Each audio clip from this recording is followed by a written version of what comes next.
here today with Sonja Johnson, our very own Olympian.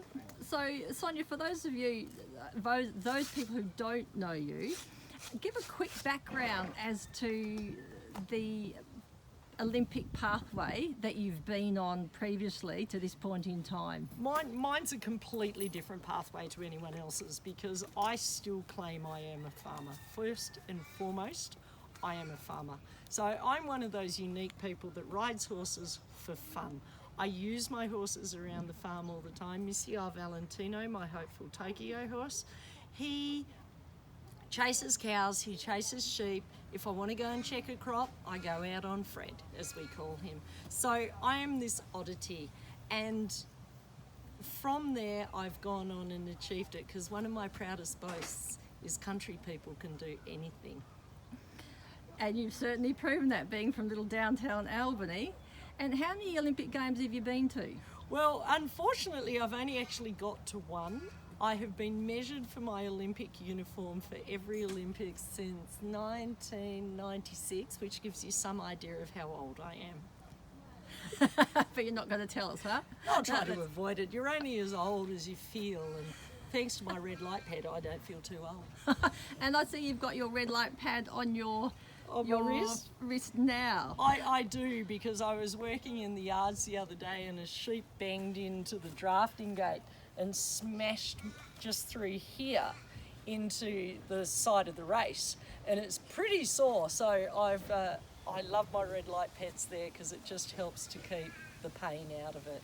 Right, and I gather you've been banged up a bit in your equestrian career. So tell us a bit about those. There has been the odd injury. So I've had a right knee reconstruction, a left shoulder reconstruction. I've broken both arms.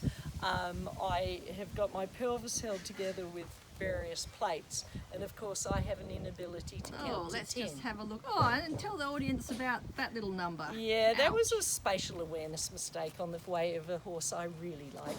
When you feed carrots, people do feed them with a flat hand.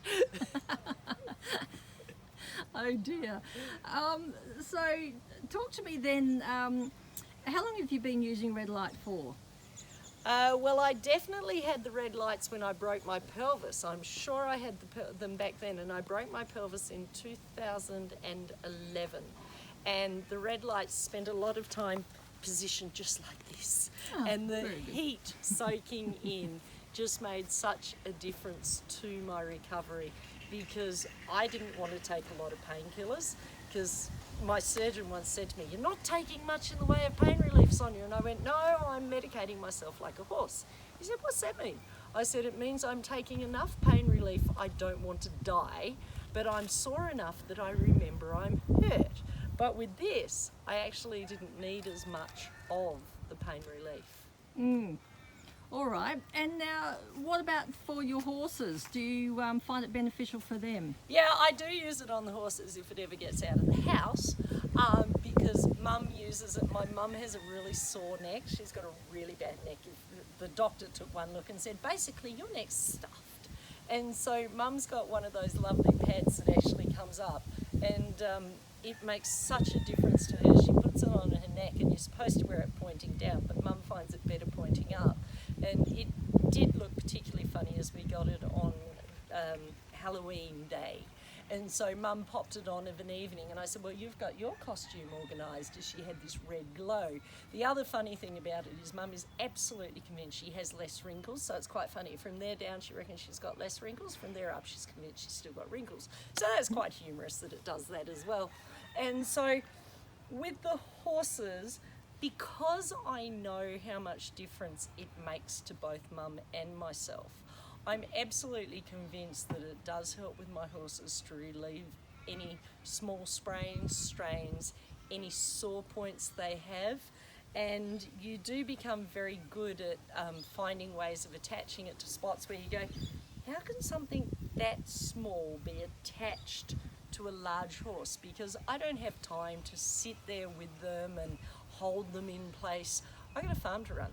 So it is unbelievably resilient how I can just attach it to a rug, put it on with a bandage, whatever, and Sue will probably kill me, but I just go away and leave the horses with them. And they tend to be very resilient with it. I do make a point of keeping it away from the sheepdog puppies. Fair enough. And look, lastly, Sonja, we know we're in the thick of the CV word. Yeah. What's your parting comment on your thoughts about from here to Tokyo, the path that may or may not eventuate? I spoke to Chris Webb from Equestrian Australia High Performance Program early last week, and he said, Sonja, Camden's still on, Sydney's still on, just stick to the plan we laid out. And then it's evolving so fast at the moment that you just don't know what's going to happen. I will touch base again with High Performance probably Monday and see what they've got to say. I think the thing is that it's really important we stay flexible, we stay fluid, and we just roll with the punches. So the way I'm looking at it is I will keep preparing as if there is a Tokyo, because we can always step a plan back, we can't step it up. Great. Well, we wish you all the very, very best. Good luck. Pleasure. Thank you.